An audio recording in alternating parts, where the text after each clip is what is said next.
Good morning, ladies and gentlemen. We are soldiering on with the online version of the course on British art, and today we'll start something that will take us a couple of weeks, namely the problem of romanticism. Romanticism in British art, especially in British painting.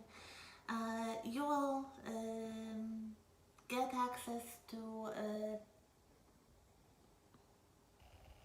the Moodle presentation, so please watch the Moodle presentation. I will also give you the link to a documentary series by David Dimbleby entitled A Picture of Britain.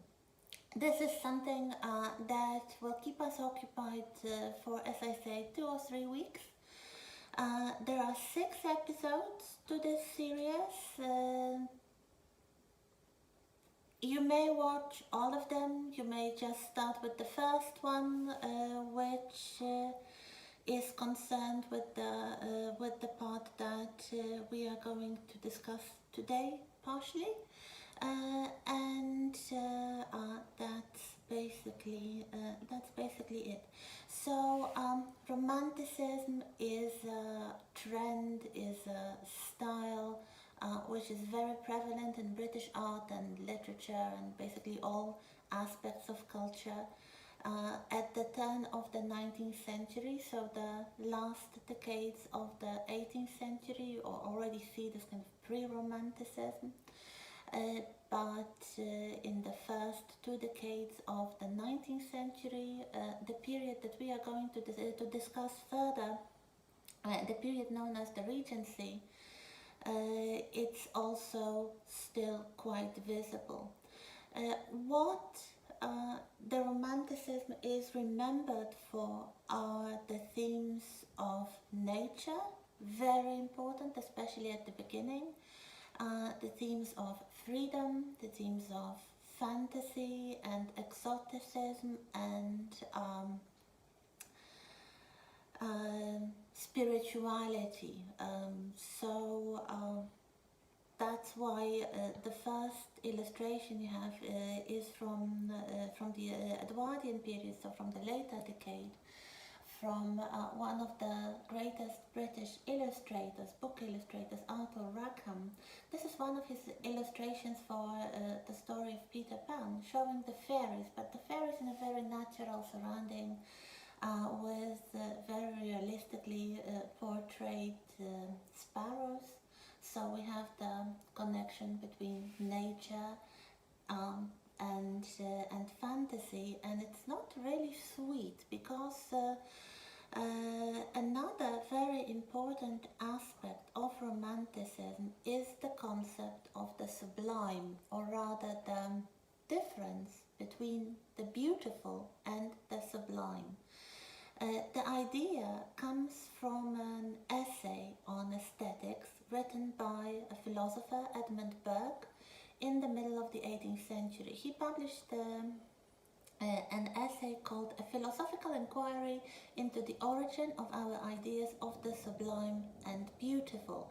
And for him, there are 2 kinds of beauty. One is the everyday beauty, which is soothing and calm, and for him associated with neoclassicism. So everything is very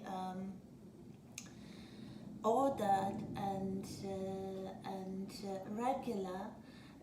But there is another kind of beauty, the beauty which he calls the sublime, and this is the beauty that is a bit scary, that is awe-inspiring, so something that does not really calm the senses, that is not necessarily aesthetically pleasing, but something that inspires deep emotion, deep reaction, something that you can find in nature, for example, in the vision of craggy mountains, waterfalls, dramatic landscapes, dramatic weather conditions, especially the stormy skies or something like that.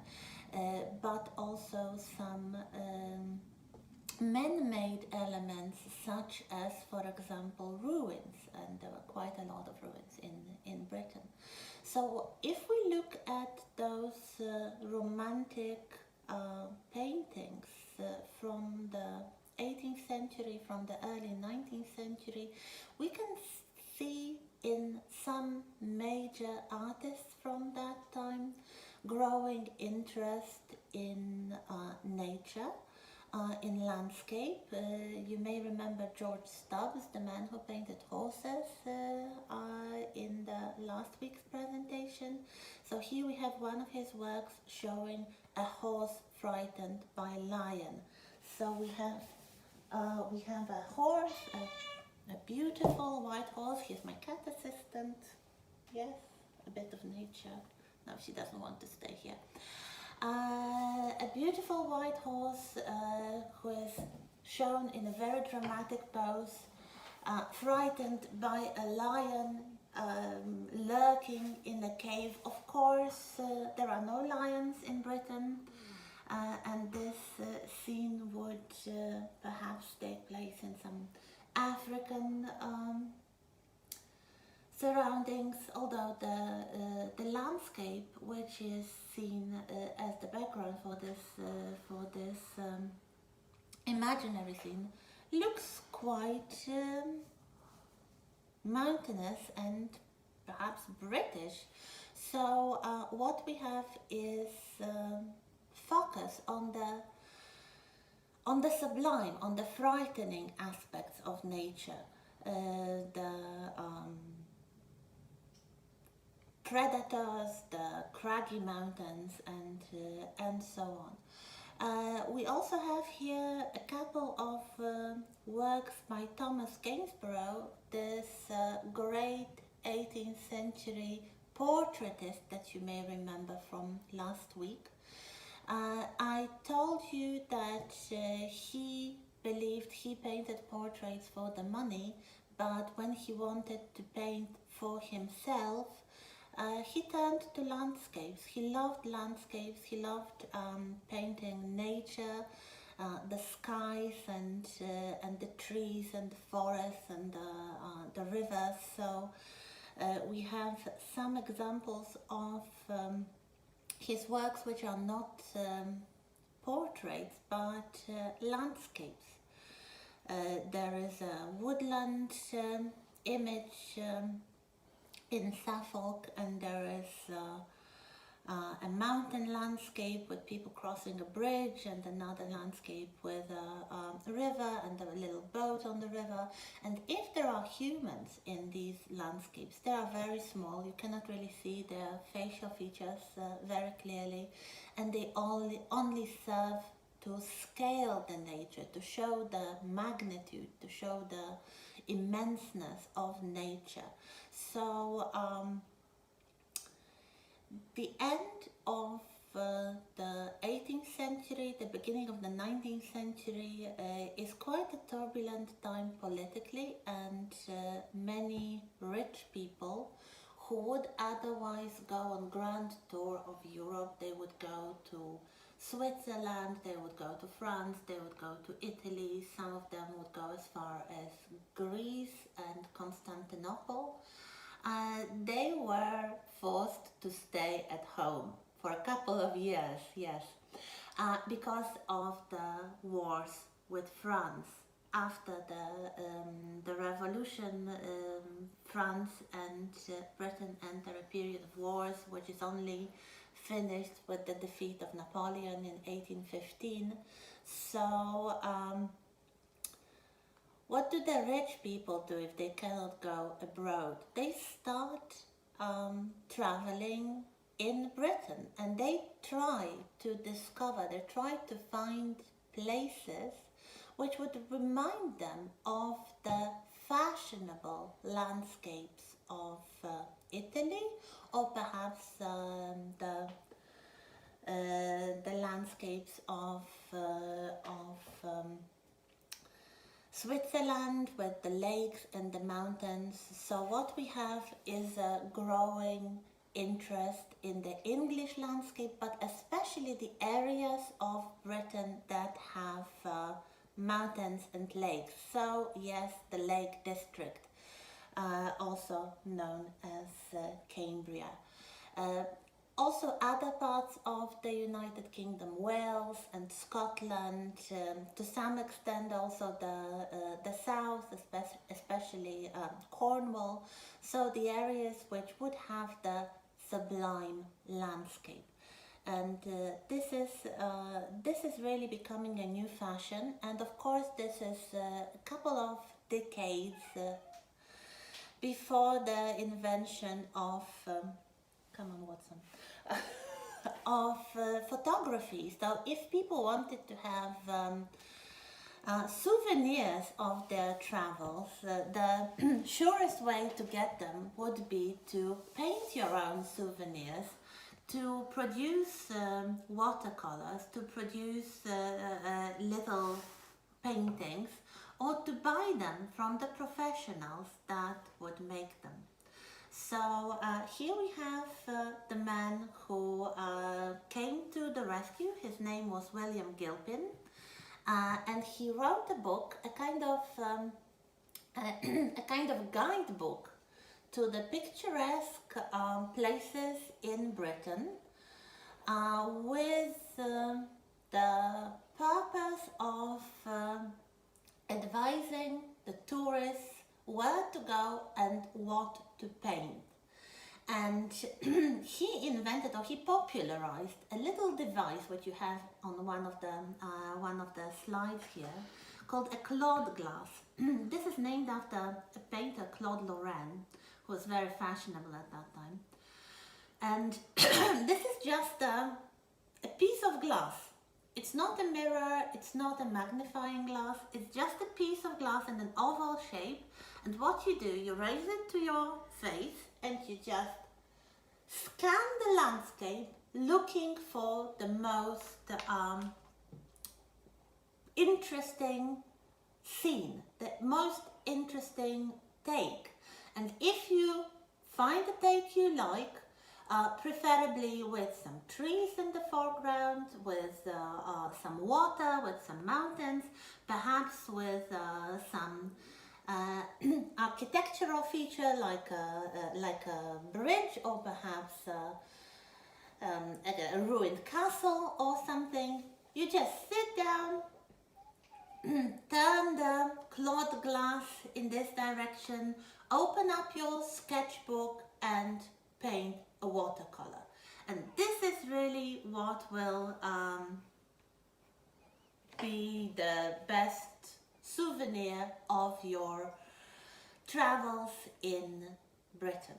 And we'll see some examples in a moment.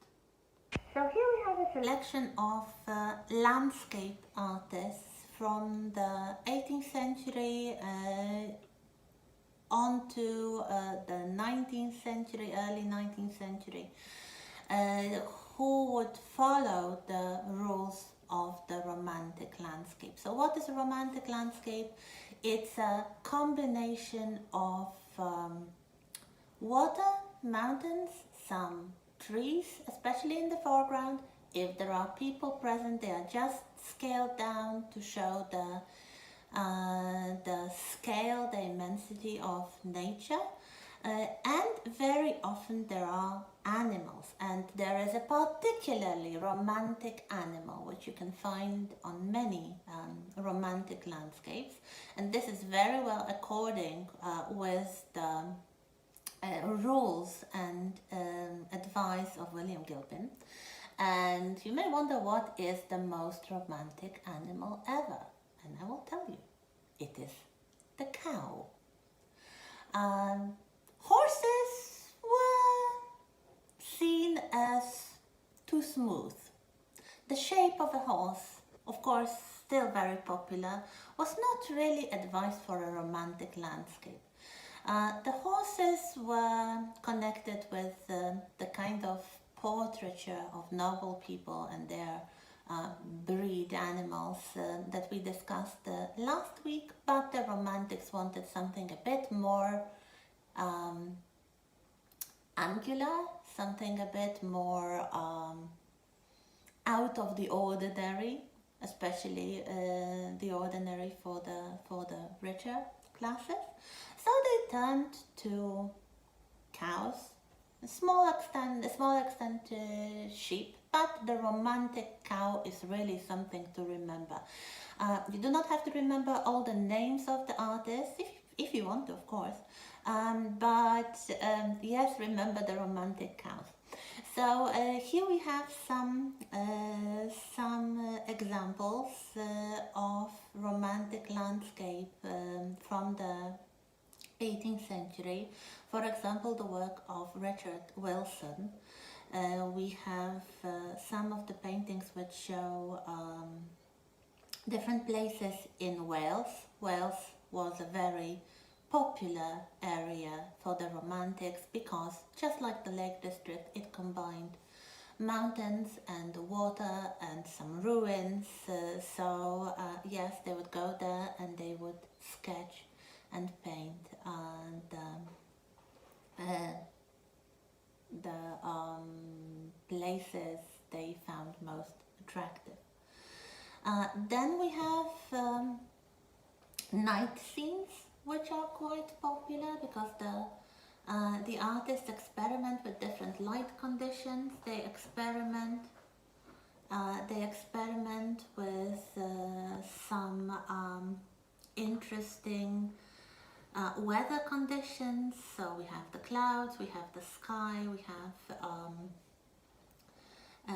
sometimes the scenes by moonlight. So here we have a work by a French artist who painted in England quite a lot, Philip James de Loutherbourg. He was actually, if you watch a picture of Britain, you'll see that he was known by a nickname. He was called Leatherbags because apparently the English had problems pronouncing his name as well.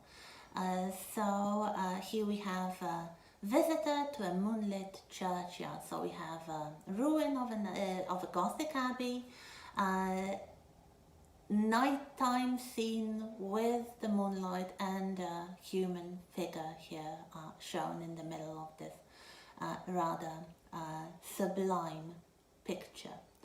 Then we have some works by Thomas Girton, showing also castles and abbeys, so the historical ruins that were extremely popular among the Romantics. They would hark back to history, they would hark back to the Middle Ages. Of course, this is the beginning of the Gothic novel, so anything medieval, especially connecting real medieval history with kind of fantasy about medievalism, so that you have haunted castles, you have ghosts, you have some menacing monks hiding in the ruins of churches or old Gothic abbeys, so that this is quite a popular subject in literature, and of course the Romantic landscape follows this new fashion for anything medieval, especially this kind of imaginary medievalism. This will be a fashion that will continue well into the 19th century. We'll talk about the Gothic revival later on. They treat the Gothic style slightly differently. They treat it as a more real style rather than the feature of legend. But here, all those ruins, castles, churches, abbeys are very, very popular. And what we also have is the appreciation of the English landscape. This is something that starts in this early Romantic phase and will continue well into the 19th century, especially the first half of the 19th century. The appreciation of the English landscape and the English seascape will give rise to the careers of two possibly greatest 19th century artist that we are going to discuss in greater detail next week, namely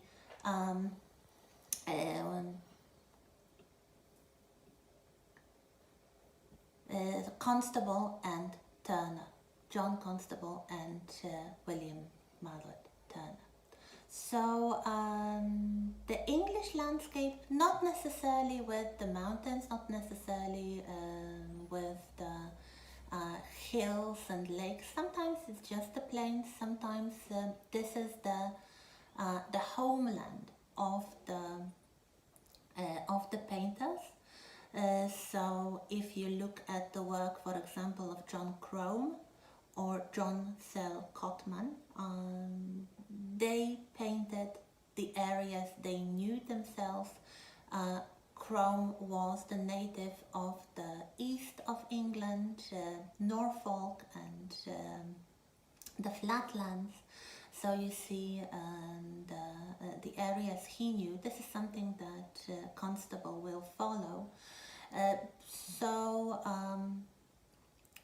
Very interesting, for example, is the painting that you can see here, Moonrise on the Yare in Norfolk. It almost looks Dutch. There is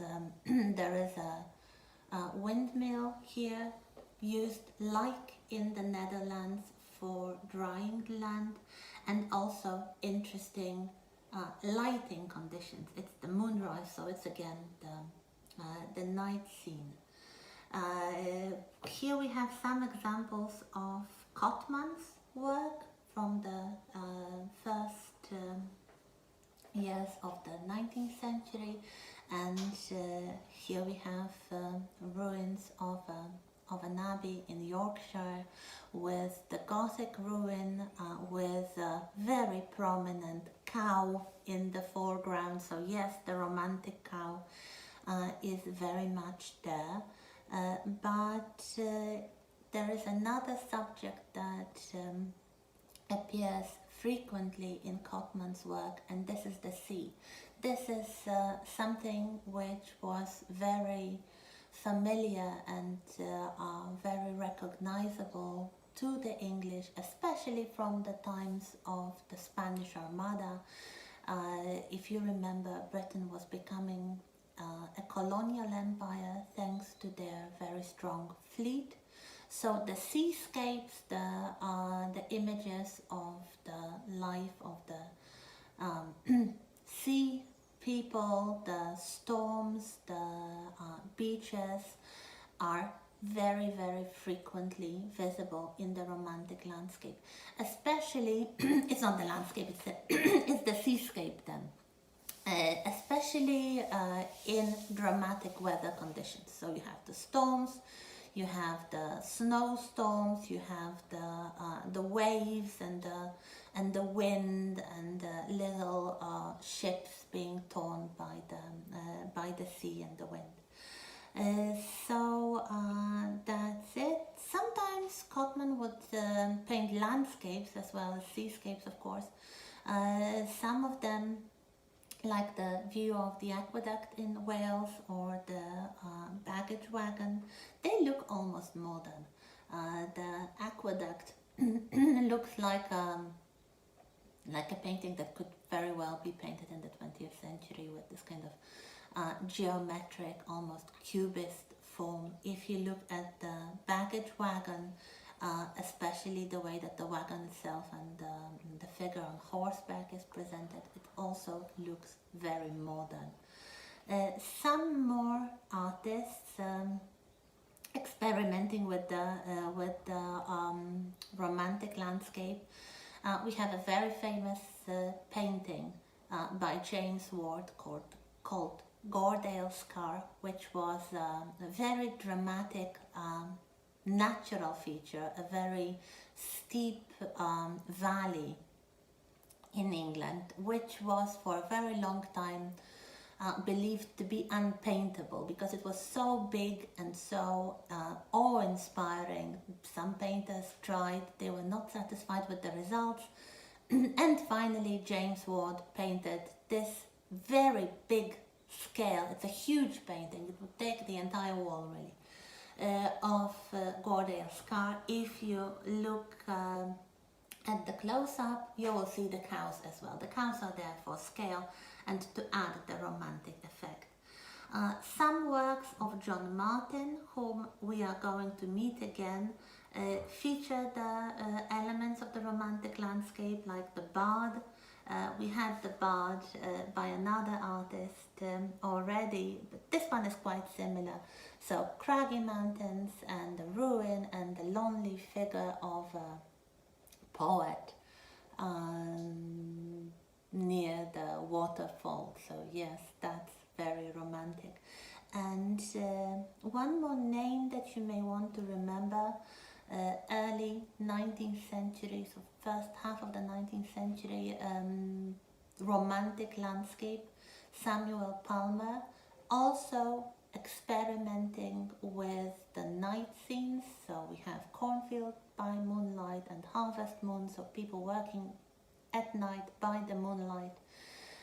We have the waterfalls and the mountains, and so all the elements of the romantic landscape. And then two works from the middle of the 19th century by Thomas Creswick, generally to show you that the tradition of the romantic landscape was quite a long-lived one, and it became, especially during the time of the Napoleonic Wars and later, associated with patriotism. So the English landscape became the patriotic landscape, and buying an English landscape to display in your home would be increasingly perceived as a sign of patriotism. But of course, this is not the only way to express romanticism in painting, and we'll see in a moment a completely different attitude towards the romantic imagination.